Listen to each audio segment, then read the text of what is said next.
several questions, and also the CS for loans and transport. Therefore, we really need to use our time properly so that we can be able to dispense of. So far, none of them has indicated. I've raised with the office of the clerk, none of them has indicated that he's not appearing. But we have decided to start with the one who is in this building, that CS for Labor and Social Protection. Yes, Senator Edwin Sifuna, what is your point of order? Speaker, I wanted to seek clarification on whether the other CSs have given any time indication of when we can expect them to be here. That's why I sent the Senator Sifuna that none of the CSs has indicated. Through communication. This from who?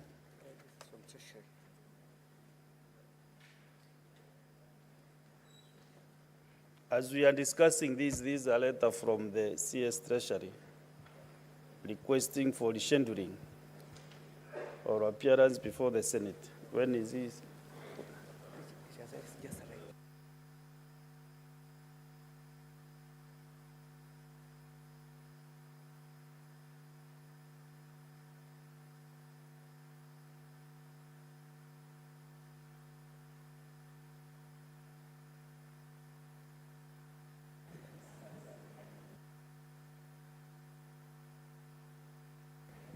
Honorable Senators, the CS for Treasury and Economic Planning, the CS Honorable CP John Bandi Ngongo, his letter has just arrived, and he has said that the reason is that he is engaged in a critical meeting at the State House that requires his presence and attention. And also, he has not indicated when he will be appearing. He has just said, I look forward to engaging your esteemed House at a later date. That is the letter. And you know, I'm also very truthful, so I've read the content as it is. So I want to give a few senators maybe to interact with this communication. Yes, Senators Funa, continue and finish up. Honorable Chair, in fact, that practice is something that you must not allow.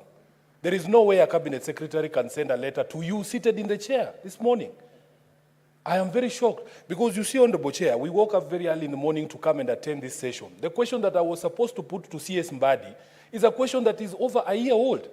It has taken him less than 2 weeks to become a proper Kenya Kwanza cabinet secretary who has no respect for this House.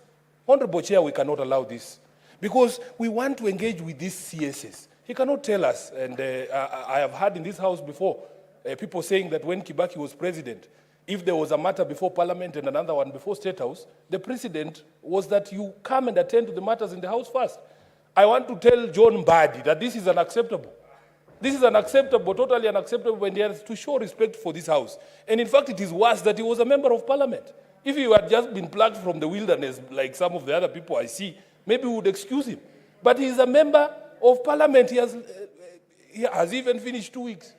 Honorable Chair, this is unacceptable. Respect for this House, and as of yesterday, there was already communication that he had confirmed he was going to come. Kwani these State House meetings just spring up on people like it is a surprise party. Honorable Chair, this is unacceptable. At the very minimum, he should have written yesterday and said he was not going to be able to make it. We have also other business to attend. Honorable John Mbadi must be called to order. This is not the John Mbadi I knew. I don't know what they have done to him. He used to respect Parliament. Sorry, actually, I thought our visitors are not allowed to any. I want to give our guests just 10 minutes, then we can do housekeeping.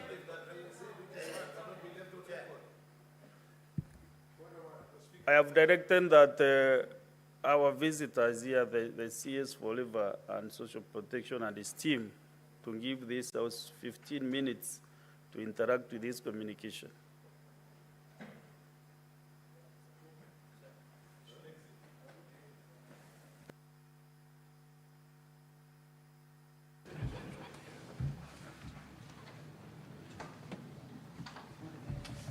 holding room.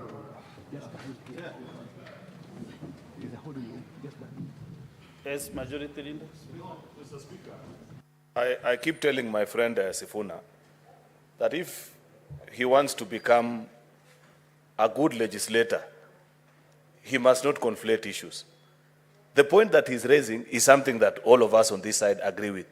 I have been on this floor severally, coming down heavily against cabinet ministers when they fail to appear before this house. But when he wants to leave it on record and say that John Badi has become a proper Kenya Kwanza minister who has no respect for parliament, I cannot allow him to do that, Mr. Speaker, because he's disparaging a cabinet, Mr. Speaker, and their ministers, while he's saying that there's a cabinet minister seated here waiting to respond to questions, Mr. Speaker.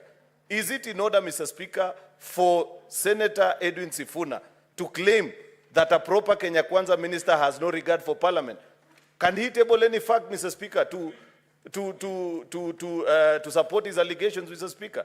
Because otherwise, you reduce a very valid point to a partisan debate that is useless. We had a very valid conversation that we would have had about the presence or otherwise of ministers. But now he wants to distract us with sideshows, Mr. Speaker. Honorable Senators, let us not be emotional on this matter. Actually, this is a matter concerning the whole House. This is a bipartisan issue. So, Senator Sifuna, maybe you can kill your record so that we can be able to move nicely, Honorable Senator Sifuna.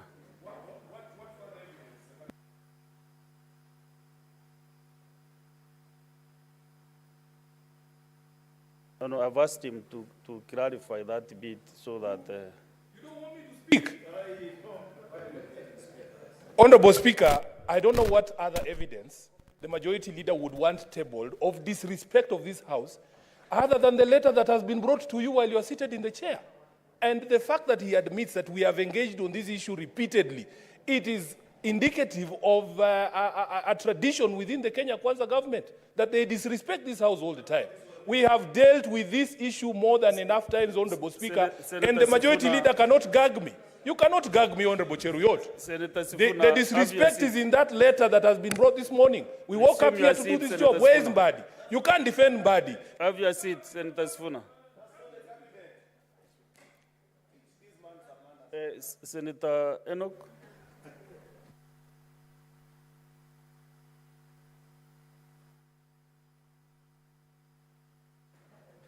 You know, Mr. Speaker, there are things you are saying that are difficult to implement.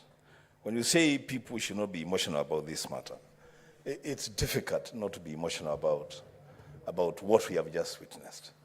It is difficult, Mr. Speaker, to deal with a fact which is on record that a cabinet secretary expected to appear before a House of Parliament is writing to the Speaker while the session is on to say he cannot appear. And the reason given is in State House. Mr. Speaker, I will say two things and try to be not too emotional about it. One, Article 132 of the Constitution, functions of the President. The President is accountable to Parliament, the President himself, to Parliament. Article 153 of the Constitution, the Cabinet is accountable to Parliament. Mr. Speaker, those two articles read together place the Parliament of the Republic of Kenya at such a position that when you are required to appear before either a committee of Parliament or a plenary sitting of Parliament, then everything else must stop. Mr. Speaker, this is just plain reading of the law. And you know, when now I see my brother, my very good friend, the Senator of Gericho, who is also the majority leader, getting emotional and saying that that Senator Sifuna should be taught a lesson. Mr. Speaker, I'm wondering, between Senator Sifuna and the CS for Treasury, who needs to be taught certain lessons? Mr. Speaker, just allow me to finish. Mr. Speaker, this is a serious matter. In fact, Mr. Speaker, this is so serious. And you know what? Let us test our own powers and privileges as Parliament. Let us put that to test. Mr. Speaker, you can order the Sergeant at Arms or the Inspector General of Police to present the Cabinet Secretary for Treasury here today, this morning. Mr. Speaker, you know, we cannot say that Parliament has been disregarded, and every time that we are disregarded, then we permit those people that disregard the Senate to continue doing their things and doing bad manners. Lastly, Mr. Speaker, Senator Cheruiyot, you should not feel bad when Senator Sifuna says that the CS Treasury is learning bad manners. Point of order, just a minute. Oh, Savannah. Thank you. Thank you, Mr. Speaker. Mr. Speaker, at the sitting of the Senate Business Committee yesterday. What is your point of order regarding what is... No, I thought you were giving me an opportunity. No. You are... Sorry. I thought you had concluded. You are very experienced member. I am very sorry. When you raise a point of order, you are standing on a point of order. Speaker, I thought you had concluded. What is your point of order? I thought you... Then I'll have my time if you... Senator Ambua, conclude. If I'm able to catch your eye. In less than a minute. You know, we defer to Senator Halwale, honestly. Surely, I was on my feet. And you're a leader in this house. Mr. Speaker, we are saying you should actually order Masengeli to bring the Treasury CS here in this house. Mr. Speaker. Lastly, I was saying that, you know, when Senator Sifuna says that the CS Treasury is learning bad manners and bad behavior from the Kenya Kwanza administration, that is a statement of fact. That this administration is very ill-mannered. That's what it is. This administration has refused many times to appear before this Senate. And we are saying the CS Treasury should not go and, when he was donated by ODM to go and join the government, Mr. Speaker, they send him there to go and... Unnecessary anxiety. So Mr. Speaker, I'm just finishing. If you bear with me 1 minute. Bear with me 1 minute, Mr. Speaker. Just bear with me 1 minute. These points of order, Mr. Speaker, they don't help. To the point of but what point of order on what now? What is out of order now? There is majority. Mr. Speaker, just allow me to finish. Just allow me to finish, Mr. Speaker. I have 1 minute. Just 1 minute. There is majority, Linda. You know, I was willing to allow these cheap shots to pass. But you have heard Senator Wambua repeatedly refer to me in his statement saying that I'm defending the indefensible. Yet, I pointed to Senator Sifuna that what better evidence do you need that Kenya Kwanza cabinet ministers respect this house, other than the fact that while he was making his complaint, there was a cabinet minister seated here. Therefore, you cannot generalize, Mr. Speaker. Mr. Speaker, if you can protect me from the hecklers, I can make my point, Mr. Speaker. Honorable Senator. But what you are doing is heckling. What better way? Mr. Speaker, it is not a statement of fact what Senator Wambua and Senator Edwin Sifuna are stating, that Kenya Kwanza ministers do not honor summons to this house. I have demonstrated that there is one in the house this morning, Mr. Speaker. Therefore, Mr. Speaker, if one minister fails to appear, Mr. Speaker, if one minister fails to appear, is it a statement of fact, as Senator Wambua is stating, that Kenya Kwanza ministers do not honor summons to this house? I think this minister is... Almost every cabinet minister has come to this house more than 100 times, Mr. Speaker. You know, half the time, first of all, the minority side began by boycotting this exercise. They never used to appear. Probably that's why they don't know that ministers have been coming to this house. Senator, let us make progress now. And my 15 minutes are over. Can you conclude in 30 seconds? You are 30 seconds, Senator Mbua. Mr. Speaker, I was saying, and I conclude, that when the CS Treasury was donated by ODM to Kenya Kwanza, I listened to the Azimio leader saying that they have been donated to go and teach those people how to do things. They are not supposed to go there and learn bad manners. They are supposed to go there and teach good manners, Mr. Speaker. So it should be produced here in this House. I thank you, Mr. Speaker. Senator Joyce Korir. Yeah, thank you very much, Honorable Speaker. I also want to raise... Majority Leader Senator Sifuna. Yeah, thank you very much, Honorable Speaker. Allow me to also register my dissatisfaction in terms of the response by the CS, because, Honorable Speaker, the reason why we came this morning was because of the questions that we had, which are affecting the members of the public, which we were expecting the minister to respond to this morning.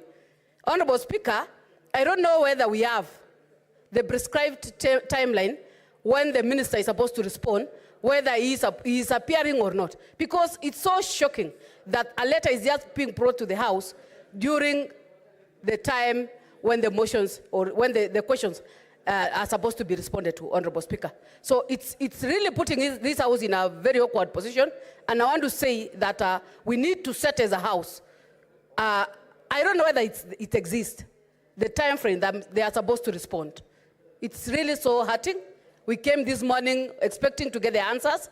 The very many questions that we have are being weighted by the Kenyans, and I want to say I'm one of the persons who is dissatisfied with that letter that has been written by the CS this morning. Thank you, Honorable Speaker. Senator Fatuma Nduro.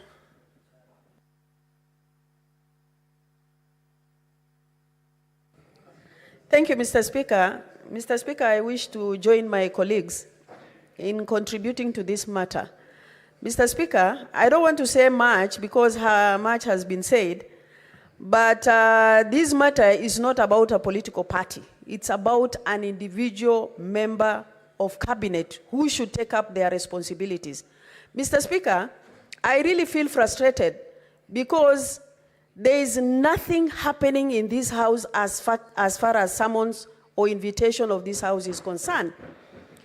Mr. Speaker, we either pack and go home, or we take our matter seriously, because things are not actually going through the right direction. Mr. Speaker, I'm going to bring a statement on the floor of this House. We have a governor officiolo who has refused to appear before all the committees of the House. He has even taken a committee of the House to court, Mr. Speaker. Mr. Speaker, we have our mortuary that is not working for the last 1 year. And I brought a statement to the floor of this House earlier this year, Mr. Speaker. So, Mr. Speaker, we should put our acts together. Otherwise, we have no business sitting in this House. And this matter must be taken seriously, Mr. Speaker. I thank you. Senator Modigi. Asante Bwana Spika. Nataka kukosoa seneta wa Nairobi ambaye ni rafiki wangu. Mr. Mbandi sio wa Kenya Kwanza, ni sahihi tuko kwa serikali ya muungano. Kwa hiyo kupigia sisi kelele kusema yeye ni wa Kenya Kwanza, hiyo ni makosa kubwa sana. Ya pili, rafiki wangu, nataka nikwambie, wakati ulikuwa apitisha cabinet secretary wao kuingia hapa, wewe ulikuwa umetimua, ulikuwa nje, haukuwa unatuunga mkono. Ya mwisho, ningetaka kusema Mheshimiwa Mbandi amefanya makosa kukuja hapa, angekuja tumuulize maswali, kwa sababu unajua sisi kuko na ile pesa ambayo tunalipia wafanyikazi wetu, pesa ya usuru anja tulipa kwa kipindi ya miezi 3. Kaunti ya Embu saa hii wafanyikazi wote kaunti ya Embu hakuna pesa ametuma hapo. Kwa hivyo angekuja hapo, hiyo ni ile swali tungeuliza. Na sio kaunti ya Embu peke yake, ni kaunti ya 47, na wakati tulikuwa naendelea alikuwa anasema hakuna pesa. Saa hii angekuja tumuulize swali. Kwa hivyo mimi naunga mkono Senator Mbandi aweze kuwa summoned akuja hapa ajibu maswali yake. Asante Bwana Speaker. Thank you. Senator Muma Muyaka Kadri. Thank you, Honorable Speaker, for the opportunity to speak. I want to add my voice that it is not acceptable that the CS Treasury can elect to send a letter this morning. The questions we are asking the CS are questions that have been moved for over 6 months. We asked CS Ndongo these questions and he kept ducking them. And now the CS Mbadi takes them. We expect him to come here and resolve these things. Why do we have this session if asking questions should take a year to answer? All of you are celebrating this session, indicating that it will be useful. Why do we have it when it takes a year for a CS to actually respond? In this case, 2 CSs running away from responsibility. I think we need to take this seriously, and it is bad manners. You can call it whatever government you want to call it. It's your government. It is bad manners. Last but not the least, Senator Murango, James. Asante sana Mstahiki Spika kwa kunipa hii nafasi kuchangia hili jambo. Ya kwanza niseme ya kwamba tunapokuja hapa, wakati tunakuja kukutana na mawaziri, tunakuanga na vitanda za kulala, tunakuanga na mahali ya kwenda. Hatukuangi tumekaa tu bila kazi ya kufanya. Wakati tumekuja hapa kufanya hilo jambo, na ukumbuke Mstahiki Spika kwamba Jumatano zote hakuna kamati ambayo inakaa kukandili ama kuangalia jambo lingine lolote, kwa sababu tumetenga wakati muhimu kuja kujadili maneno kama haya. Wakati waziri ameitwa anakosa kuja, tunaweza mtetea, lakini hiyo si haki kwetu na si vizuri kwetu. Kama Senator Mondega anavyoongea, kama anajua pesa ya Embu imechelewa kwa muda ya miezi 2-3, angejua leo kama yeye mwenyewe anajali masirai ya watu wa Embu, sio kutetea mwenye hakuja kujibu maswali. Hiyo ni kusema ya kwamba hata yanaridhika na hali ilivyo katika kaunti zetu zote 47. Kwa hivyo ningesema ya kwamba sisi pia tusiende chini kwamba sisi tutakuwa tu tunakaa chini kama watu hawana kazi. Tukiita mtu na aji, tuwe na sheria ambayo itakuwa inamfanya awajibike kwa maneno ambayo amefanya. Kwa muda kumekuwa na madharau ya mbunge ya seneti na wale ambao wameteuliwa kutoka bunge la kitaifa. Na mimi nadhani ya kwamba huo ukosefu wa adabu hautachukuliwa kupelekwa katika na mawaziri kuja kutudharau wakati tunaita kuja katika nyumba ya seneti. Niyo tu Mstahiki Speaker. Thank you, Senator Murango and all those who have expressed their dissatisfaction. From where you sit. No, the time is over, the 15 minutes. 15 minutes. Onda, Senator Kavindu, onda.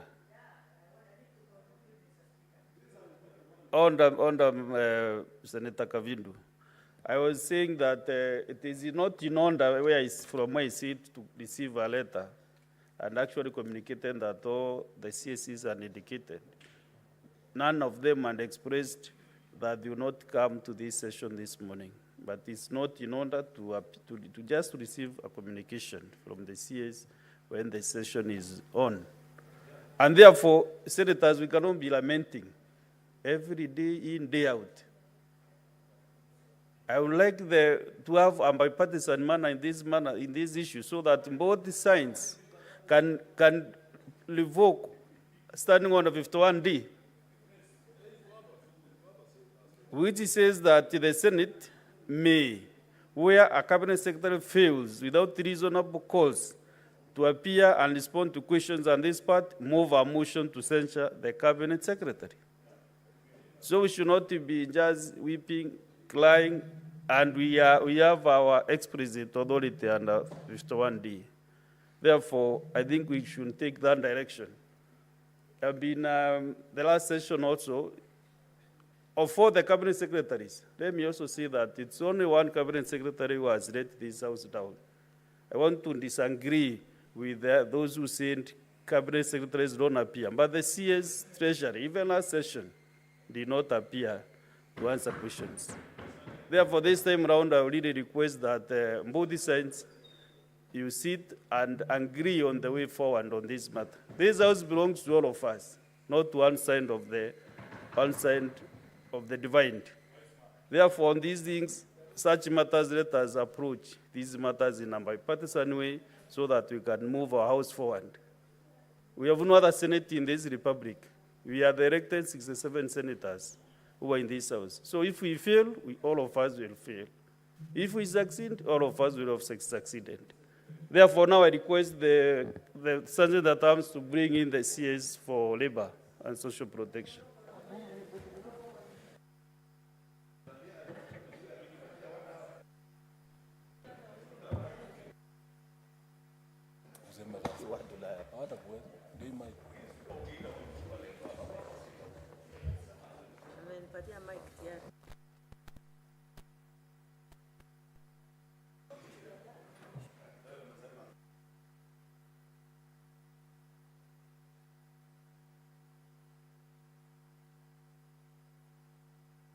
I want to welcome you, the CS for Labor and Social Protection.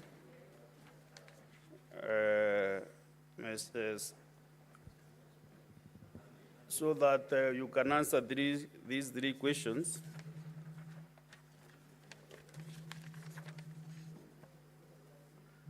One from the Senator for Machakos County. The other two, the members who asked the other question is not around, but I can see is around. So we start with your question, Senator Kavindu. So waziri, karibu sana katika Senate. Okay, proceed.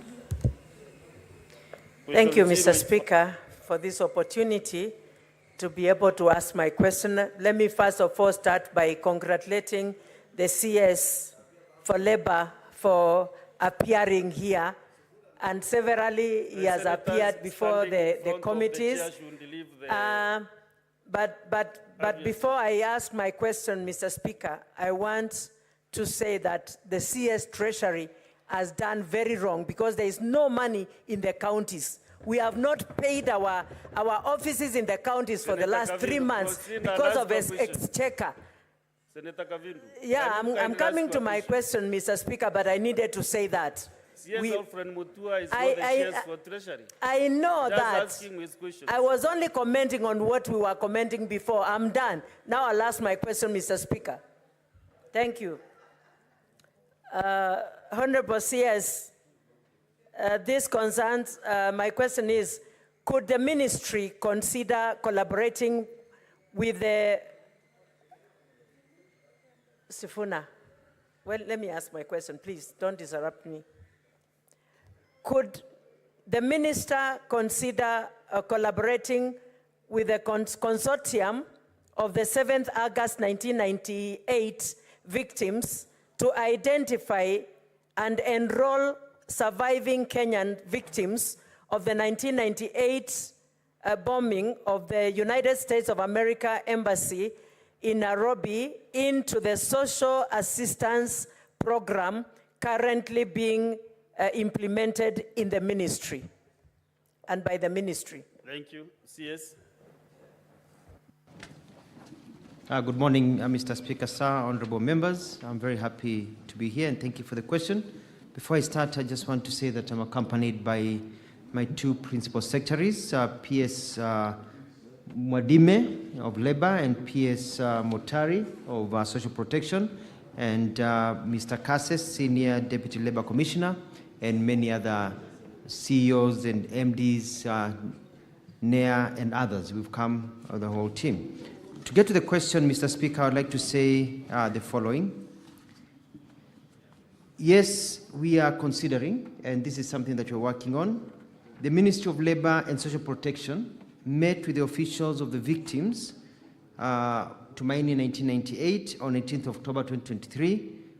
And during that meeting, it was noted that there is need for the leadership of Tumaini 1998 bomb blast victims to provide a list of victims stating clearly their names, ID numbers, contacts, and their unique needs so as to support them.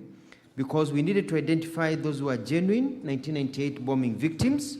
We also wanted to ensure that the process and eligibility criteria for selection into the Inua Jamii program, which requires certain exemptions to this group, may be to enable them to be targeted and enrolled into the program.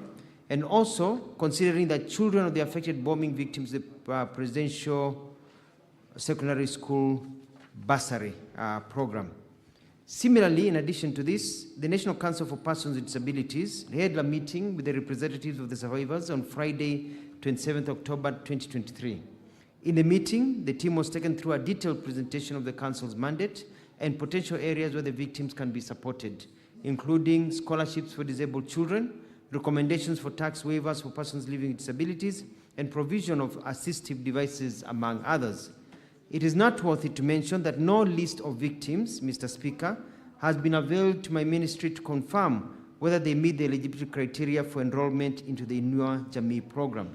I don't know where the failing is, but I think it's a very good question by Senator Kavindu, and I want to congratulate her for her care about this issue, because when I was the Minister for Foreign Affairs, we were in a session where she brought up the same a similar question concerning these victims. But let me repeat that so far, we have not received any information, eligibility criteria for enrollment to the Inua Jamii program with a list of victims that we can onboard. Mr. Speaker, the possibility of including the survivors in the social assistance program is very high. The State Department for Social Protection and Senior Citizens Affairs within the Ministry of Labor and Social Protection implements 3 social assistance programs. One is the Inua Jamii program, which targets older citizens aged over 70 years and above, poor households taking care of persons with severe disability, and orphans and vulnerable children. When you look at the older persons, there is an older persons cash transfer. And as you know, our president directed that before his salary and the salary of ministers and public servants is paid, that the money is paid to our Inua Jamii recipients. One must be above 70 years old and a holder of a Kenyan national ID to qualify for the older person's cash transfer, and should have a caregiver with a valid Kenyan national identification card, and must not be in any government pension to avoid double dipping.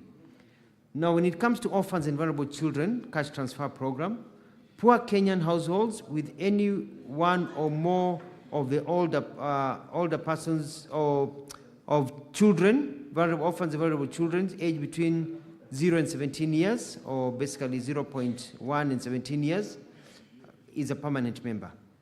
A household with a caregiver is chronically ill and unable to perform his or her duties, and lastly, a household not benefiting from similar social assistance programs.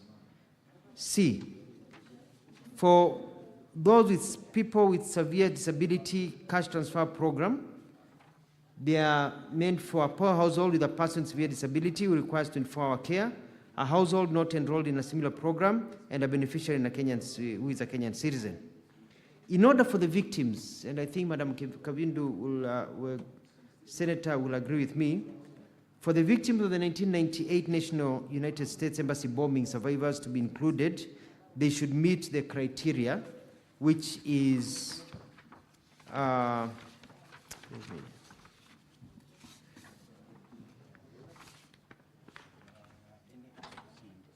we should meet the criteria that has been given above, presented above.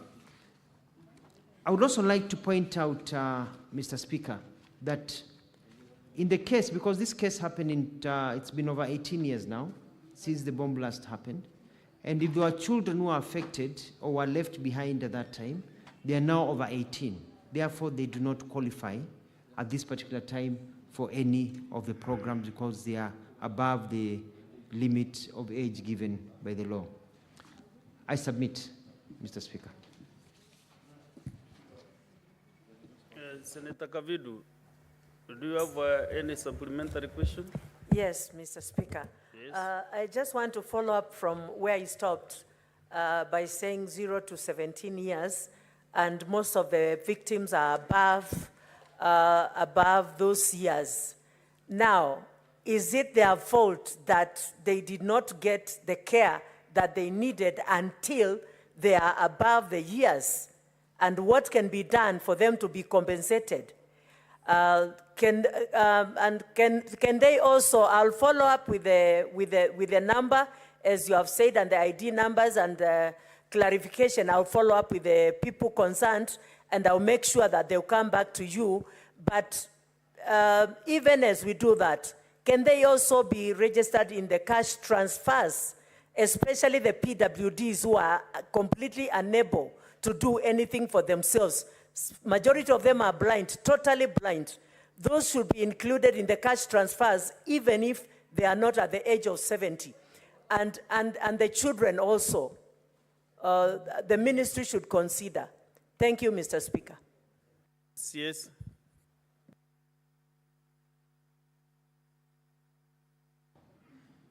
I want to give an emphatic yes. It doesn't matter whether you got injured during the 88 bomb blast, or you injured afterwards. If you are severely disabled in our country, you deserve to be in this program. It is not as comprehensive as it should be, and I'll work on it. On the second point, I really agree with you that we need to get these teams together, and I'm directing my principal secretary not to wait, but to organize a meeting to meet with the leadership so that we can also be proactive and get the lists, and working closely with you to enable this to be done.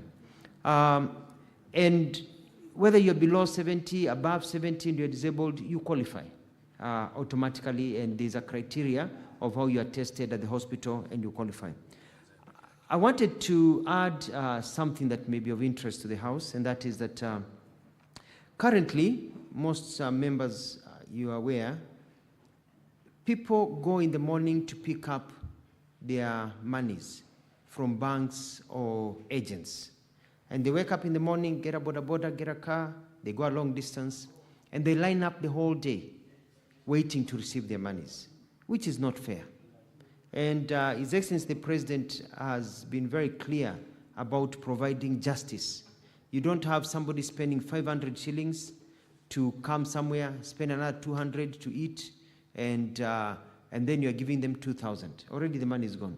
So we are rolling out that want to roll out a program so that by the 1st of December of this year, we are going to ensure that now all the monies will be transferred to the phones or designated M-Pesa or other accounts directly of the recipients. So they don't have to leave the comfort of their homes, spend their money to go and wait for a whole day to receive the monies. We have to be a caring people, and we are going to ensure that that is implemented.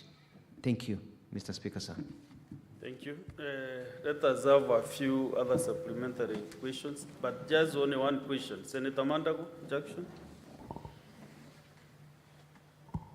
Thank you very much, Honourable Speaker. I have one supplementary question to the Cabinet Secretary. That Honourable Speaker,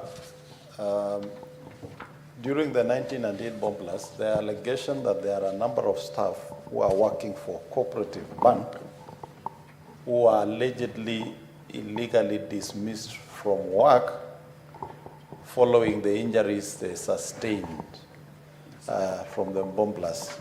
Is the ministry aware, and what have they done about it, Honourable Speaker, on that matter?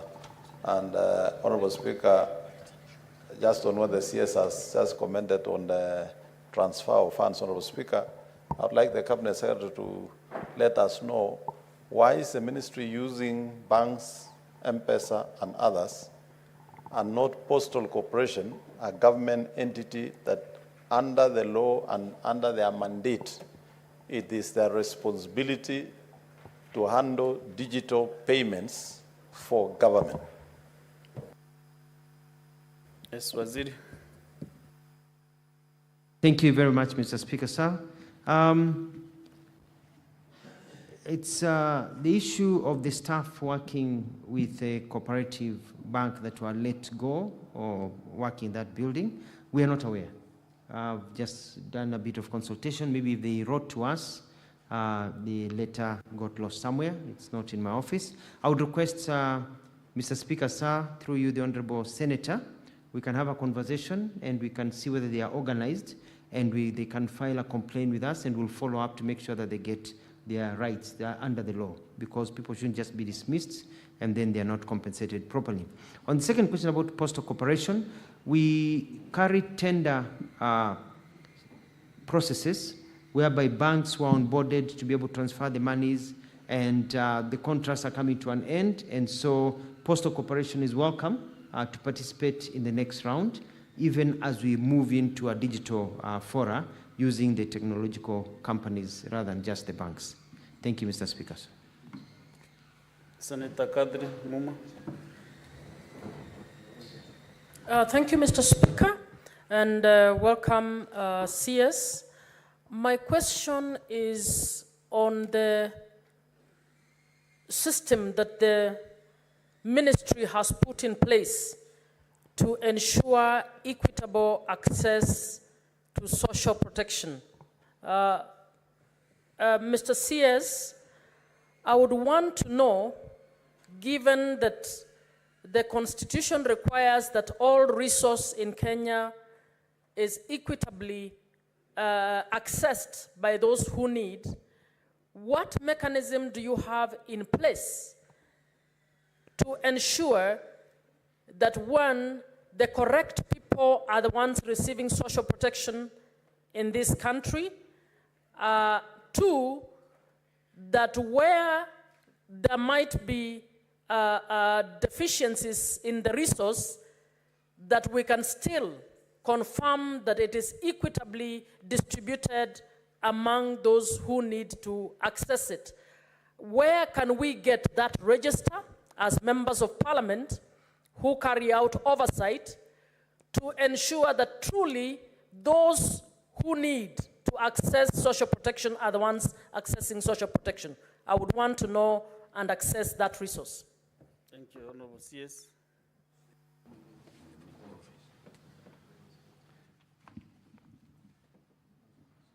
Mr. Speaker, sir, thank you very much. In terms of equitable access to social protection, there's a system that has been working, and we can always improve on it. We go to the ground using the government system, and we're able to identify those who deserve to be in the system in terms of age, in terms of disability, very, very poor families, vulnerable families, and we are able to put them in the list, and they go through the criteria and they are onboarded. When I served as the governor of Machakos, the issue of older citizens saying that they have never received their monies kept on coming all the time. So it's an ongoing system of onboarding. In terms of being able to provide the list to you, this House and the Parliament of Kenya passed a law on data protection that does not allow us to provide private information of people's names and where they are to you. However, as a member of Parliament and member of Senate, if you have identified individuals in your county that you believe have been left out, have not been covered, please send me that list, and we'll double check to see whether they are being covered, and we'll ensure that if they need to be covered, we'll make sure that they are covered, so that we can't assume that we know everything on the ground. Number two, we also have cases that we're dealing with, and this is whereby some of our older citizens pass on to glory, and they're no longer here, and maybe their caregivers are still receiving some of the monies that they were receiving. So we are working on streamlining the system to ensure that that money is stopped so it can go to others deserving. And also, we'll need your help if you identify somebody has passed away and that family tells you, or you know that the caregiver still received that money, so that we can be able to work together as one country, supporting each other as members of government. Thank you, Mr. Speaker. Sir. Minority Leader, Senator Mazayo. Asante Mstahiki Spika. Mstahiki Spika, nataka kumuuliza waziri kwamba je, waziri anaelewa ya kwamba wale wote ambao walipatikana wamekuwa na majeraha, waliumia wakati wa ile kitendo kilichofanywa na waliofanya kile kitendo pale katika nyumba ya ubalozi ya Amerika tarehe hii walioumia pale ndani wakiwa wa Kenya na wale wananchi wa Kiamerika. Je, waziri ana habari ya kwamba wale waliokuwa ni wa Amerika wote waliweza kulipwa fidia zao za kuumia na majeraha na wakapelekwa hospitali na wakaangaliwa vizuri sana na serikali ya Amerika? Kwanza Nitamwomba Seneta Kavindu asikize ili swali vizuri kutoka kwa kiongozi walio wachache. Hilo itakuwa kwa manufaa kwako sana. Sija kupata Bwana Spika. Endelea. Asante. Bwana Spika, vile vile nataka kuuliza, je, ni juhudi gani ambao yeye kama waziri na wizara yake ikiwa husika, ni juhudi gani zinafanywa na serikali? Kwa sababu mimi nilikuwa Amerika na hili jambo nililifuata sana, lakini utaona ya kwamba zile pesa bado hazijapatikana za kuweza kulipa wale wa Kenya. Ni juhudi gani wizara yake inafanya kufikia hivi sasa kuona ya kwamba zile fidia za zile pesa zilizotolewa, manake Amerika wametoa pesa, lakini sasa wa Kenya mpaka hivi sasa bado hizo pesa hazijawafikia. Ni juhudi gani wizara yake inafanya kuona ya kwamba zile pesa zilizotolewa kuweza kuwalipa hawa waliopata majeraha zinaweza kuwafikia? Waziri, jibu swali la Seneta Maza.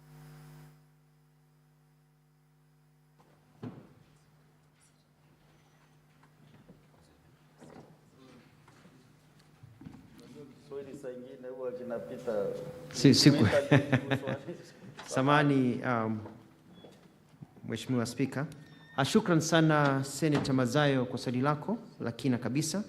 Je, umeuliza vizuri, ni kwamba tunaelewa kwamba kutokana na jambo hilo, tukio la ugaidi mwaka 1998, wale walioumia walikuwa basi wa Kenya na Marekani. Umesema kwa kweli ya kwamba wale wa Marekani walilipwa, lakini wa Kenya ukasema hawakulipwa. Hili ni swala ambalo nilifuatilia nikiwa waziri wa mambo ya kigeni na hata kwa mikutano tofauti na Senator Kavindu na wengine tukiangalia. Najua ya kwamba tulipofikia hivi sasa kuna kesi ambayo inaendelea kule Marekani, na pia kuna juhudi za Wizara ya Kigeni kuendeleza kuona kama inaweza kuthibitishwa na kupitishwa na bunge la Marekani ndio waweze kulipwa. Kwa hivi sasa sina uhakika hiyo kesi imefika wapi. Naomba Senator Mazayo na waheshimiwa mnipe nafasi niweze kumwandikia barua ndugu yangu Musalia Mudavadi aweze kutupa nafasi ama aweze kutupa habari na tuweze kufahamu tumefikia wapi kwa wakati huu. Lakini pia nitaweza kulikaza na kuangalia vile tutaweza kujadiliana na hawa walioumia, tuende vile tuwasaidia. Wakati wale ambao hawajapata zile pesa wanazopaswa kupata za jamii, ambao watakuja kumuona katibu wa ofisi yangu, wale nimeongea kuhusu mambo haya, basi tutaweza kuwatajia mambo kama hayo pia, naweza kufuatilia kwa sababu ni haki yao. Damu ni damu, iliyomwagika iwe ya Mwamerikano iwe ya Mkenya, bado ni damu.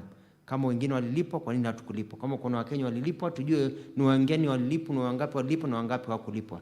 Niweze kufuata haki ya wananchi wetu. Hiyo ndio kazi ya serikali, kufuata haki ya wananchi wao. Asante sana Mheshimiwa. Senator Murago James. Asante sana Mstahiki Speaker. Kuna swali ningetaka kuuliza waziri, kwa sababu serikali yetu ndio huwa inasajili watu. Serikali yetu ndio inatupatia hati ya kuzaliwa. Serikali yetu ndio inatupatia kitambulisho. Serikali yetu ndio inatupatia pasipoti. Ndio inatupatia hata hati ya kifo. Wakati mtu anapokufa, serikali yetu ndio inatupatia. Inakuaje hamwezi chukua takwimu ambazo mko nazo katika mitambo mlio nayo siku ya leo, kujua mtu ambaye anafikisha miaka ambayo anastahili kupewa pesa yake ya uzee, mpaka mrundi tena mtumie fedha za umma kwenda kusajili watu na mko na kila kitu? Haingekuwa rahisi kama, kwa sababu serikali iko na kila kitu, mtu akitimiza ile miaka bila kusanjili tu mnaanza mnachukua kama ni akaunti yake mnaanza kumtumia pesa zake moja kwa moja kuliko kusumbua wazee na vilema waliozeeka na kila kitu mko nacho. Kwa nini kazi inafanyika hivyo? Ni nini hamna ya kufanya hiyo kazi ili iwe rahisi kwa kila mtu? Swali la pili.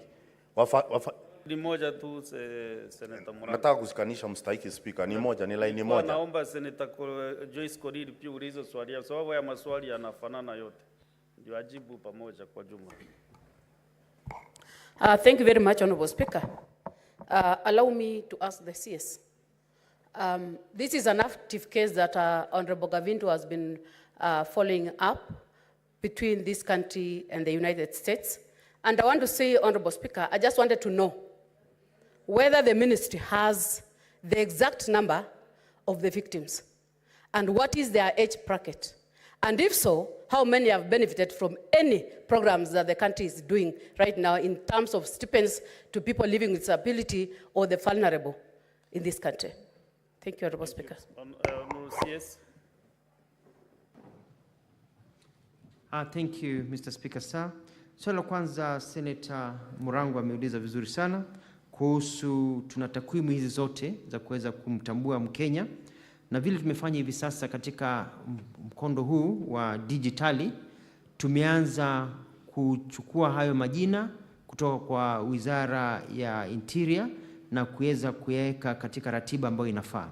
Tayari umeona kwa magazeti tumeongea kuhusu kuna vijana wasichana wanaitwa enumerators, wanaenda chini kuthibitisha kama hawa watu wako, wengine pengine wameaga dunia, wengine pengine walihama. So pengine mzee alikuwa anaishi kule Meru, watoto wake wako Nairobi, Mombasa, wamehama kutoka Meru, wamekuja Mombasa, wamekuja Nairobi, hawako tena upande huo, ama walienda nyingine, wengine wameenda kuwatembelea watoto ng'ambo, kuthibitisha kwamba wapo, ndio kwa mara moja tunaweza kuwaongeza hao ambao wamefikisha miaka hiyo. Kwa hivyo ni jambo ambalo tunaendelea, ni jambo tulianza hivi majuzi, Mheshimiwa Senator Murango, na jambo ambalo tutaweza kulifanya liwe thabiti kabisa kwa siku ambazo zinakuja. On the second question by Senator Joyce Korir, yes, I agree with you, it's an active case. And unfortunately, the way it has worked for all those years, it was not being handled by my Ministry of Labor and Social Protection. It's been handled clearly as a foreign affairs issue. So for a long time, it was handled as a foreign affairs issue in terms of the number of victims, because we're dealing with a foreign country. But it is now an issue, as I've said, we are ready to onboard, and we'll be meeting the leadership of the victims, and we see how now we can regularize what should have been done about 18 years ago. Thank you, Mr. Speaker, sir. I'll request now on the same question. With 30 seconds. Yeah, please. Thank you very much, Honorable Speaker. I thought, Honorable Speaker, when the cabinet are meeting, they always discuss issues that are cross-cutting. Because this is a very serious issue. We are talking about the country that have paid its people, and our people have not been paid. Failure because of the way we are handling issues and the way we are handling our data. Is it true that the ministries that we have in this country cannot coordinate to make sure that things are done the right way? To an extent that as we speak today, the Ministry of Labor has to go a long way looking for the list. Yet in the actual sense, we have the list with the Ministry of Foreign Affairs. Can we get to know the exact number of the victims? And what has the country done in terms of making sure that these people issues have been addressed? Thank you. If I can give some guidance, you know the CS, and indeed you request that list when he came here. So maybe you can give the ministry time to compile that data and then to provide it to the Senate, to this House. But where he sits, I'm afraid he cannot be able to give the list now. But he can be able to accommodate. And then number two, the question by Senator Kavindu is not now on the compensations. It was specific on whether these people can be recruited in the ongoing programs, like OVCs and the older people. So if Senator Kavindu wants a substantive question, you ask substantive question on compensation of the victims. I know the other committee that you chair is handling this matter. Therefore, you descended to go the under committee way But if you want that substantive answer, as the CS said, you will consult the CS for Foreign Affairs to know exactly what is the position. Maybe I request then you do that substantive question to the Minister of Foreign Affairs. Yes, so maybe that will solve all these issues. Therefore, I wanted to go to the second question, but the Senator Kavidu, you under the second supplementary question. Executed, then we go to the next question by Senator Samson Chalgei. Thank you, Mr. Speaker. My second substantial question is, Honorable CS, those with severe disability who need 24-hour care are also eligible to be enrolled in the persons with severe disability. What are you doing about those ones? And just a follow-up with the question that, Senator Mandago asked. Honorable CS, you say that you are not aware of the people who are working with the cooperative and Mwalimu Sacco, or Fundi Sacco. And the CS who left before you came in, we had called him at the ad hoc committee and we raised all these questions, and he was with his team, just like you are with your team today. And I believe there is no vacuum in government. So you should be aware of that question, because we asked them last year actually, and they were there. So they should give you an update so that you can answer. Thank you. Yes. Thank you very much. I do believe, Mr. Speaker, Madam Kivindu, thank you for the question, that those ones with severe disabilities and anybody with disability, and I call upon this House and Kenyans, if you know a Kenyan somewhere who has disability, who is suffering, and they are not in this program, please let us know. Let the chief know, and I'll speak to my colleague, Minister of Interior, so guidance is given. Up the chain, let us know. Let them talk to the MCA, talk to members of parliament, either to the MP or the senator. Let me know, and I can assure you I will take action immediately, because, you know, we are this country. Some people cannot just suffer as if, you know, they are the wretched of the earth and others are doing well. The second question about, and I'm well guided, Madam, about the question that was given to my predecessors. And so I will follow up and will provide as much information as we can. Thank you for that guidance. Thank you, Mr. Speaker, sir. Thank you. Let's go to the next question. Question number 051. Senator Chalgei, can you ask your question? Thank you, Mr. Speaker, sir. I raise pursuant to Standing Order 51C. I will give you the opportunity. Let them proceed with Mr. Speaker, I raise under Standing Order 51C 6.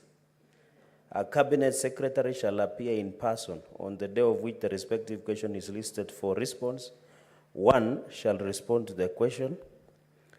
That is B. C, may, with the permission of Speaker, make a statement. Mr. Speaker, I'm raising on Standing Order 51C6. Because, Mr. Speaker, I don't know what happens when a Cabinet Secretary comes with a half-baked answer or a kindergarten-like answer against the responses that they, and it is Mr. Speaker, in the response, he has indicated that they are attached. Yes, Mr. Speaker. Using unparliamentary language. Okay, when he comes with unsatisfactory answer, because the response I have received, Mr. Speaker, said there is no list attached. And even in the response, I was given not within 24 hours that you have... Can you ask your question, then you prosecute your issues first? Okay, Mr. Speaker, but I want to register my displeasure by that response. But let me ask the question, and you'll realize, and the members will realize, Mr. Speaker, that no justice was done to this question. Mr. Speaker, I rise to ask question number 051 on the following. To ask the Cabinet Secretary for Labor and Social Protection. One, what are the roles of National Employment Authority, NEA, in the recruitment of Kenyans seeking job opportunities in foreign countries? And could the Cabinet Secretary state the requirements to be met by recruitment agency permitted to operate by NEA in the country. B, Mr. Speaker, could the Cabinet Secretary provide a list of recruitment agencies cleared by National Employment Authority, and what steps are used to ensure that all companies registered under National Employment Authority Integrated Management System, NEMIS, are monitored and regulated? Mr. Speaker, part C, could the Cabinet Secretary also provide a list of Kenyans who have successfully applied for jobs in the diaspora following the numerous agreements between Kenya, for example, like the other day with German and other nations, and including the countries that are deployed to avoid misinformation? Mr. Speaker, finally, what is the status of the investigations into the operations of Messrs. Worth Star Africa Limited, an agency operated by one Pastor James Wanjohi that reportedly defrauded Kenyans over Kenyan shillings 600 million with a promise to assist them secure jobs abroad? And could the Cabinet Secretary state the plans, if any, to compensate these victims, the Speaker? I thank you. Yes. Thank you very much. Thank you very much, Senator Cherengai, for your question. The role of the National Employment Authority in recruitment of Kenyans for jobs in the diaspora is well stated in our documents.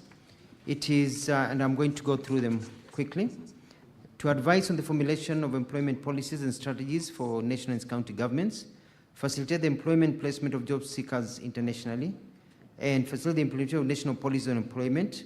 There is also a secretariat to the vetting committee, licensing and accreditation of private employment agencies, regulation of the activities of private employment agencies, collection, analysis, and dissemination of labor market information, building the capacities of private employment agencies, sensitizing and advising job seekers, handling complaints from job seekers, promoting ethical recruitment, and cancelling the registrations of an employment agency that fails to observe the provisions of the existing laws and regulations.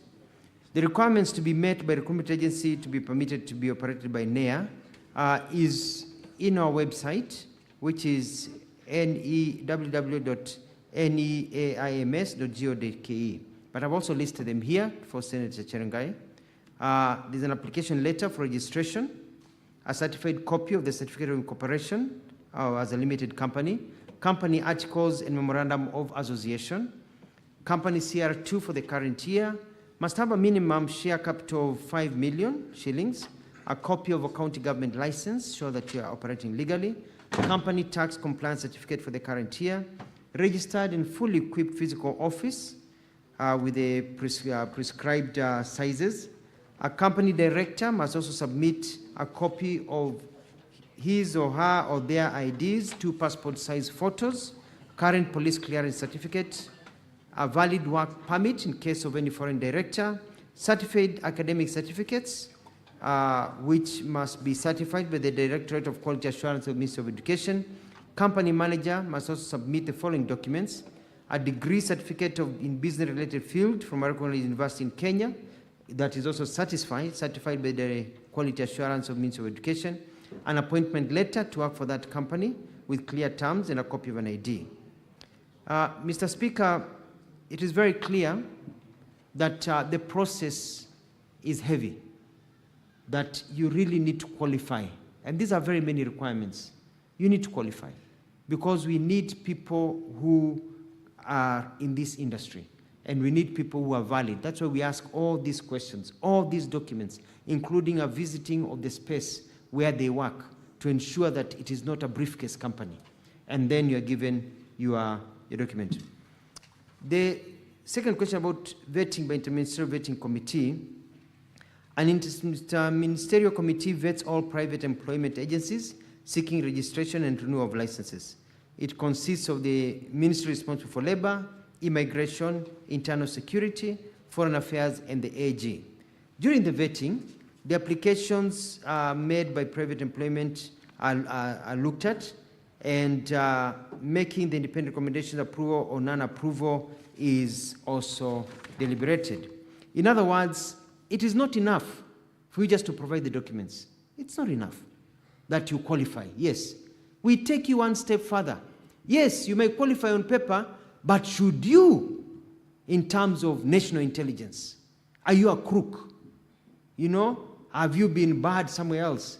Are you working with other people? Are you, we go further to ensure that the vetting weeds out the bad people. And the vetting, from what I've learned, is that out of the people vetted, about 30 to 40% never qualify, even though they had the documents. So it is a real operation to ensure that we get the best. So the government here does its job.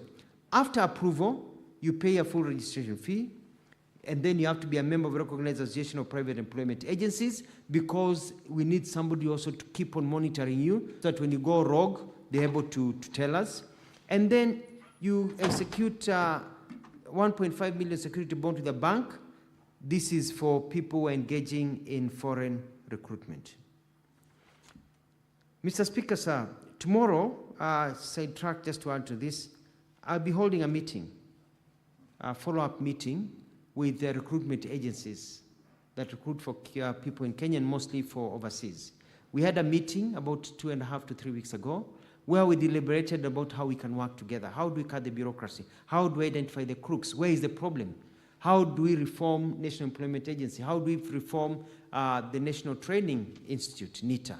How do we reform the Labor Ministry to ensure that it is current in terms of the needs of the market? And so we've been holding meetings, and even after this session, I'm going to hold a meeting with my staff to deliberate on new regulations and new policies that we will announce tomorrow after we've had this public participation with a team to streamline this industry, to toa wakora, and to ensure that it is efficient.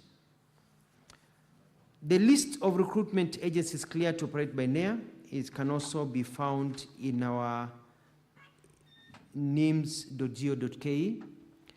It is current. Some fall out every day, some are added every day. So if I can give you a list today, and tomorrow you say, how come this company is no longer in the list, or how come this company, because it is alive. As we sit here, there are others being onboarded, the others being removed. And it even shows you the ones that the licenses have expired and who are in the process of renewing. One of the things that I'm going to announce tomorrow is about the duration of time of the renewals. The country has been crying, the community has been crying that the renewal of every year doesn't work very well, because by the time you organize yourself to get people to organize, take them abroad, your time is gone. So we are going to look at how we can extend the time and how to make it easier for people to be able to register and work within the system. The question number C, the list of Kenyans who have successfully applied for jobs in diaspora, including the countries they are deployed.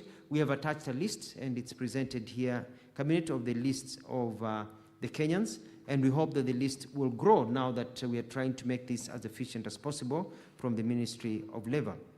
The status of investigation to the operation of Miss Worth Start Africa Limited. This is a case being handled by the Directorate of Criminal Investigations.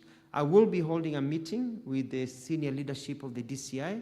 They told me that they are working with close to 1,000 cases of fraud, of Kenyans who have been defrauded, and action will be taken. On the supplementary question that was asked by Senator Chirangaya, whether the ministry will compensate the victims, the ministry does not engage in defrauding. But the person who defrauds, if they are found guilty, arrested, charged, if they are found guilty, then I think part of the requirement will be for their assets to be taken and compensation to be done, not just for them just to serve time, but they need to repay back the money that they stole from innocent Kenyans. Thank you, Mr. Speaker. I submit. Senator Chalagai, do you have any supplementary question? Point of order, Mr. Speaker. Not point of order, but it should go on record that the Cabinet Secretary is misleading the House. You know why? The list is saying he has filed through the Secretariat. It's not there. So why is he playing with the minds of Kenyans? Mr. Speaker, we are serious people. We don't wake up here to come and joke around. If the CS cannot take his work seriously, Mr. Speaker, he should be sanctioned, because the issue Kenyans, Mr. Speaker, have been conned daily by fake recruitment agencies, Mr. Speaker. So I find it a disrespect to this House that a whole cabinet secretary, who is not new, to come before the Senate and mislead the House, to mislead people who have sat even in cabinet, including Senator Onyonga, who was assistant minister, Mr. Speaker. Is it even fair? The cabinet secretary must, Mr. Speaker, apologize to this House for lying, Mr. Speaker, not lying, for misrepresenting, Mr. Speaker. Senator Chalgei, Number two, Mr. Speaker. Just have your seat. Okay. For some communication. The Secretariat is following up on this list to check whether it was attached or not. So before you make those allegations, let us first confirm. You know, Senate is House of Records. We confirm first, and then you can maybe comment. But what I want to do is to ask the Secretary to confirm whether this list was attached, and also your officers also to counter-check whether they did it. But meanwhile, you can ask your supplementary questions. Mr. Speaker, and you have to note that unless you struck off the answered, because in his response, the CS says he has attached. So I hope the Secretariat will strike out that part of the answer so that we don't mislead Kenyans. One question so that I allow other colleagues, I'll come later for mine. Mr. Speaker, you agree with me, and this is my first supplementary question. No wonder Kenyans are conned daily. Because if the Cabinet Secretary cannot provide a list of cleared recruitment agencies in the country, by telling Kenyans, Kenyans to go to website, how will be somebody in Machakos, somewhere in Tala, have an internet? If the CS could come and table the list of all recruitment agencies, those who have been blacklisted, is it hard, Mr. Speaker? How will his grandmother somewhere in Makweni in Wote know from where Mr. Kafuluka comes from, Mr. Speaker? Mr. Speaker, it must be even my own grandmother somewhere in Nandi, Mr. Speaker, even in Bomet, how can they go to website? No wonder, Mr. Speaker, everybody is gone. Can the CS, Mr. Speaker, even in Meru where you come from, can the CS table the agencies that have been cleared to do recruitment, that have been blacklisted, Mr. Speaker, that are pending clearance? Then I can have satisfaction of my response to us. Otherwise, if it doesn't table, Mr. Speaker, then we are gerrymandering with the lives of Kenyans. Senator Chalgei, you know the one went digital a long time ago. And that is why I think in that spirit, the CS is maybe requesting you to just click on the website and get the list. Because the one has gone digital on so many things. Do you have a smartphone with you? Do you have a smartphone? We can test this website, whether it is working. No, I've just asked you a question when is it. See, I thought I should go on record. Mr. Speaker, this is not about Cherargei, it's about the ordinary Kenyans in Kibra who don't have smartphones, Mr. Speaker. How many Kenyans do they have smartphones? Even in Meru itself. Senator Chalgei, it might be 1%. Because this is your question. I'm just asking whether you attempted even to click on the website. Did you try? I am asking on behalf of Kenyans, Mr. Speaker. It is the cabinet minister, Mr. Speaker, to provide information. Even in Nandi, the people who can access smartphones across the country are less than 1%, Mr. Speaker.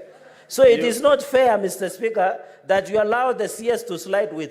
No, the CS will answer your question, but I was just asking you a supplementary. No, I can prove, yes, but Mr. Speaker, I didn't get that information because when you go to website of NEA, there is no recruitment that has been blacklisted, that is pending approval, that is functional, including first choice recruitment agency, the worldwide, Mr. Speaker. So the point, Mr. Speaker, we are asking these questions on behalf of Kenyans. I'm not asking on behalf of Cherargei or my family or my other interests. But also, Senator Chalgei, don't you know that also Kenyans would like to know whether you are able to use internet? Waziri, respond to the question. Thank you, Mr. Speaker, sir. I like to say that as far as I know with my records, I signed the list. I attached it, and it was delivered to Parliament. We'll follow up with my staff to see whether the people did the right thing. So I cannot say it is attached if it is not attached. It was part of my answer. It was delivered. And so we'll check. If there's any misnomer, my apologies, it will be given, but I believe the list is provided because I looked at the list, I signed it myself, and got it attached. Number two, Mr. Speaker, it is important, I want to say two things. One, Kenyans who are applying for jobs, applying for a job is a full-time job. If you want to apply for a job and you want to go and work in India, in Turkey, in Saudi Arabia, in many countries, if you're applying for a job, you do research about the job from wherever you are. And you may not have a smartphone, but you're a young man, and the Gen Zs who are applying for this, they have access. They can talk to somebody with a smartphone, and they can be able to look. What I want to tell Kenyans is this: be very careful about recruitment agencies that come to your village and tell you they're recruiting you and they want you to send you to overseas, and that you need to pay them some money to process your documents. That is why we have this list that is alive. And I know paper is important because the list I may even give you, the list I've given you on paper, has already changed because it is live. And in the words of US presidential candidate Kamala Harris, we are not going back. We have to move forward with technology. We can't continue going back on paper. We need to move forward with technology. So I do understand the challenges that we are facing. That is why the government is rolling out the digital network that is going to encompass basically every village in our country where there are schools, and so that we ensure that people can be connected and you can actually log in for free and be able to check. So I urge Kenyans, and they can talk to their leaders, to their senators, and I like the spirit Senator Cherangai has in protecting his people. Talk to your senator, talk to your MCA, say this person has recruited me. Are they valid? So we can double check so that you are not conned. The other thing that I'm doing is that I want to work with the agencies in a way that if the agency, because the agencies are being paid a fee, a commission, that wherever it is possible, which should be about 90% of the time, they should not charge a Kenyan for any processing fee. So they absorb that as part of their costs, so that Kenyans are not defrauded, being told, pay this amount of money, we'll take you overseas. Unauza shamba, unauza gari, unauza, all your savings, you put them there, and then you find the person is fake. So we want to get into a system whereby let them get access to financing, get their people all sorted, and then they'll be paid their fee. So it's a service they're providing. They don't need to charge the Kenyans. So we're working through that system to ensure that people get their right. So I urge leaders in this country to please also support us in ensuring we identify rogue ones. And the best way is to go into the internet, look at that live link, which keeps on changing every hour, to ensure that that person maybe say they are there, by a day or two, they have been removed. So keep on checking before you engage and sign documents. I submit, Mr. Speaker, sir. Senator Kadri. Thank you, Honorable Speaker. My question to the CS is whether to confirm that the government has appropriate bilateral agreements that have safeguarded the rights of all workers being recruited to go and work abroad, in particular noting that a number of very vulnerable workers have ended up abroad and come back in coffins, and most of those are not the kind of person you seem to have in mind who goes to a website or who has a smartphone that would actually do the research that you are thinking of. Can we have copies of these bilateral agreements submitted to ensure that it has clauses that protect against malpractices, including retainment of passports of workers who go abroad, including retention of their salaries for months on end in the name of paying for their air tickets and paying for the agency fees. I would want to see how the government has protected. And finally, Mr. Speaker, I want to know whether the ministry has set aside a budget to actually sensitize those who cannot access websites and the lot that I'm speaking about by discussing these issues on radios, listing the genuine and the not genuine agents in order for the ordinary, desperate girl in the far-flung village in Dori who wants to go and work in Saudi Arabia is able to know that they are being conned. Okay. Yes. Thank you, Madam Senator, for that brilliant question. It's a very, very good question. One of the things that we are doing, and the reforms that I'm bringing that we'll be announcing tomorrow, is a new way of training. We'll ensure that anybody going, and especially to some of these countries where these issues are, and they should undergo a training. And during the training, they'll be empowered. They'll be empowered with information about what their rights are. Your passport is yours. You should never give your passport to anybody else. You give your passport maybe to the agent as they are processing, but they give it back to you before you leave the country. Nobody should hold your passport. Nobody should hold your documents. We are going to empower them on how to get in touch with Kenyan government officials of how to protect for their rights so that they're empowered. I'm going to ensure that the system is streamlined, that before anybody leaves our country to go get a job, they know they can count on this country. Mr. Speaker, sir, on the question about the budget to sensitize, I'd like to say I'm even going to take it a step further. We can't be operating from Nairobi. Kenya is not Nairobi. I'm working on a program to go and visit basically all the constituencies, all the counties to start with, where we will have meetings with agents, with jobs, with programs of enlightening Kenyans, working with county governments, but also mostly with members of parliament, so that we can be able to empower Kenyans and give them the information. And we'll be able to communicate to media and vernacular stations. We'll be able to tell the stories that we are telling so that people are aware. And I'll even go a step further with the guidance given, whereby we are going to run adverts and communication programs to empower Kenyans. Not only about the challenges they face, but also of the various opportunities. Mr. Speaker, sir, I'm currently looking at it this way.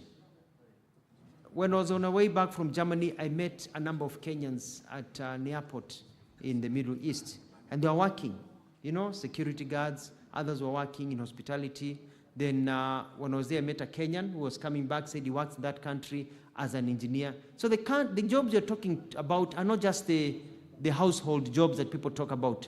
We are talking about a data bank of hundreds of thousands of jobs that we want to accumulate for people who are journalists, for doctors, nurses. We have a demand for nurses, but we realize that nurses don't even know that they are needed, and we are working on all this.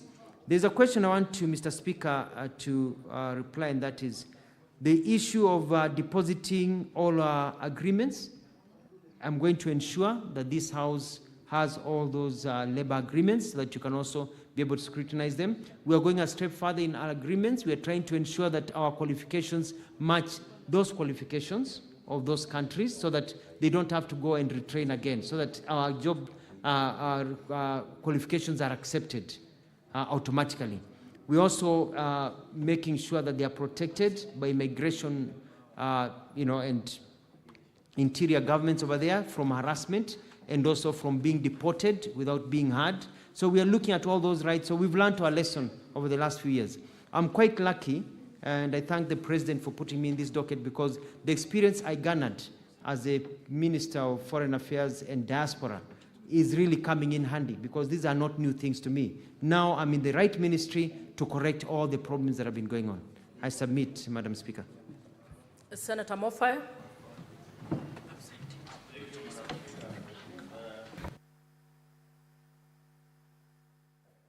The mic is defective. It's working. These innovations, Madam. Madam Speaker, I want to revisit the very first question that the CS was interrogating, and I want to know what is his ministry doing to make sure that the physically challenged people, you know, in some cultures, Honorable Madam Speaker, these people face some cultural stigma, such that they don't even come out to register for benefits, maybe in the government. What initiative is the ministry trying to undertake to make sure that these people are whipped into registering so that they can benefit from your ministry? Number two, Honorable Speaker, we have seen very old people travel to far-flung places in search of these benefits. What is the ministry doing to make sure that they devolve these services very close to the people who are supposed to benefit from those services? Thank you, Madam Speaker. CS, you can respond. Thank you very much, Madam Speaker. I think our Honourable Senator came a bit just got in. We've already tackled this issue, and I'll repeat myself. We talked about the physically challenged and how we are bringing them all aboard and how their families, and we've got teams on the ground. And I requested you that if a member of parliament knows somebody who is not in the system, not only the disabled, but also other vulnerable, children and the aged, to let me know, and we're going to handle. We had a big discussion, lasted quite a while on that issue. On the other one about the far-flung, I think I lost the final question about people far-flung places. I already made an announcement right here, and I announced a new policy that from December 1st, we are going digital. They'll get their money on their phone. So we had a discussion about that earlier before you came. Thank you, Madam Speaker. Senator Onyonka. The data protection law. When I walked in, that is actually, the reason for that, CS, is because the people of Kisii County that I represent have been asking me to give them the names of the people from the wards all the way to the sub-counties. How many people does the Kenyan government provide finances to or pay the monthly stipend to from all our wards and all our sub-counties? CS, I believe that the law doesn't stop you, because essentially the argument you're making is that you cannot disclose that information, and I believe that could also be the clever way on how you're trying to justify and say that you can't give us the names of the people who have gotten jobs ever since the government started signing the bilateral agreements. CS, we want that list. The reason why we want that list is that Kenyans, we have a bad habit. When we are given an opportunity to look for things which we call Kenyan, we only share them with our tribes and our friends, our cousins and our families. That list is the one which will show the equity, the fairness and the distribution of those jobs that you are giving out there. So the first question I wanted to ask you is, can you please promise this House that you're going to provide that list, and it will be a genuine list, and it will be an honest list? Number two, and Madam Chair, I really got confused because when I came in, there was a wonderful question that Senator Kavindu had raised, and this had to do with the Kenyans, because this is a matter she's held personally. The question I wanted to ask the CS is that, does he think, and I could suggest that, Your Honorable, you could engage with CS, with the Chief Secretary Musalia. Do you think, or don't you think, that as we sit in this House, that it is actually us as a country, we are busy complaining how the American government has never compensated Kenyans who are injured from the bomb blast which took place. But the reality is, it is our responsibility as leadership in this country to make sure that this House can pronounce itself so that even when the Americans are busy in court trying to figure out this issue, don't you think that as Kenyans we need to compensate our people who died and the people who actually were blown up during that bomb blast which took place in Nairobi? I think Madam Chair, Madam Speaker, we've been extremely irresponsible and casual the way we handle this matter. And lastly, I want to ask the CS, I hope he can... Honorable Senators, you are actually supposed to ask just one question. Thank you. Yeah, so that you I will stand down, Madam Chair. Thank you so much. CS?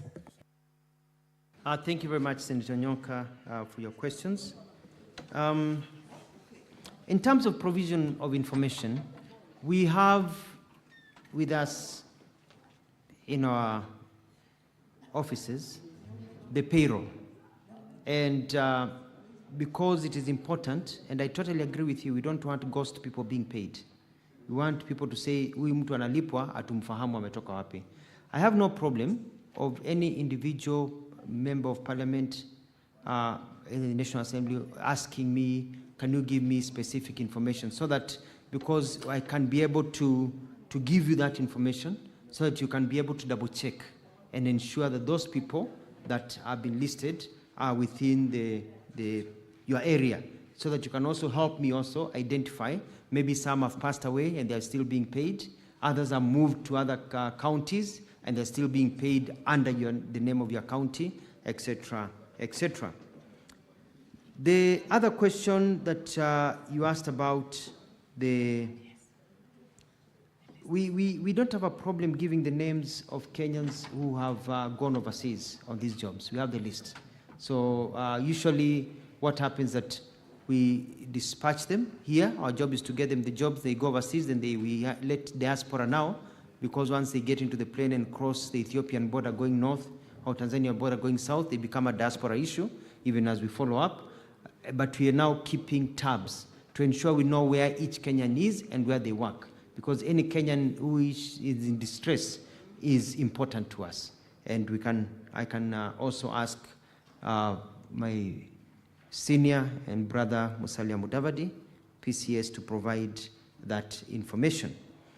On the issue of our responsibility to also compensate, I think that's an issue that Parliament can engage in and bring it up as an issue, and so that it can also be budgeted for, and with proper research. So it can be budgeted for and money is put aside for that form of compensation by the Kenyan government. But in the meantime, we are going to push for them to get their rights from the United States and other areas where they should be paid. I submit, Madam Speaker. Senator Cherarke, your second supplementary question, please. Thank you, Madam Speaker. My final question to the CS. Bwana CS, there are ladies who have given birth in Saudi Arabia, popularly known as Kadamas, who have stranded children, and they cannot come back to the country because there is perception that it is child trafficking, yet DNA has been done to confirm that it belongs to them. What is the ministry doing to ensure that they are able, through the diaspora department, that they are able to come back home without having those restrictions from that country? I thank you, Madam Speaker. CS. Thank you very much. When I was in Saudi Arabia, I met families. I met a lot of single mothers with children born in Saudi Arabia. And I engaged the Saudi Arabian government, and they said that because of the issue of child trafficking, they cannot just allow a mother to just take a child and say, this is my child, and come home. Because they realize very quickly, a girl is coming home, another girl says, chukua huyu mtoto pelekea mama yangu. And the child never reaches, or it becomes like child trafficking program. Therefore, we agreed, and they have instituted a DNA system. So the mother undergoes a DNA with the child, and there's verification that this is actually your child. And then a permit is given for you to travel with that child and leave the country. Basically, they are protecting so that a mother doesn't wake up and say, my child is missing. And you look for that child, unakuta aliingia ndege na Mkenya ama Muganda ama another person from an African country, Nigeria, Tanzania, anywhere, na ameenda. And walisema na mtoto wao. So it's also protecting our children who are born in those countries, so that the mother knows that my child, hata akipatikana kwa barabara, hata toroshwa, apelekwe nchi ingine akauzwe huko, because a DNA will need to be done. So we worked on that, and now we have safe houses that are continuing being set up, so that when a mother is in distress, a child is in distress, there's a safe house where you can actually go and say, that is my child. That is, so there's an organized system to protect them. Finally, I'd like to say that, Madam Speaker, with your permission, I believe that the documents are already on your table that Senator Chirangai was asking about, that saying that we are not tabled. I think they have been found within the system over here. I submit. Thank you, Madam Speaker. Senator.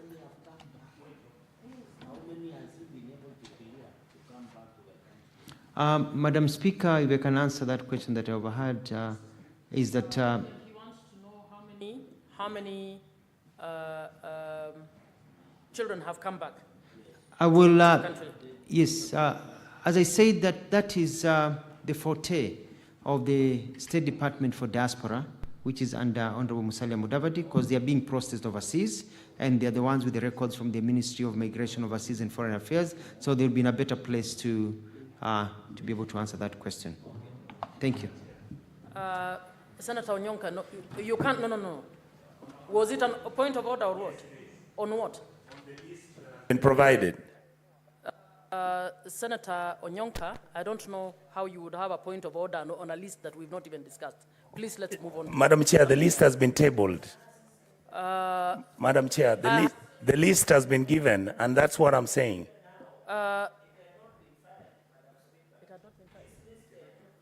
Yes. And the list doesn't have individuals, and it just has numbers, Madam. There is no information on this thing. Senator Cherarke, do you want to just speak to the list quickly?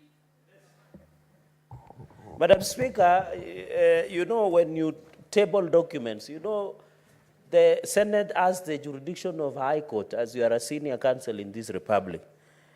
The CS had said in answer that he had attached the list, but what he has done, he has given us numbers. We don't know who these are. He has child in this country, so can we get a detailed list of what my question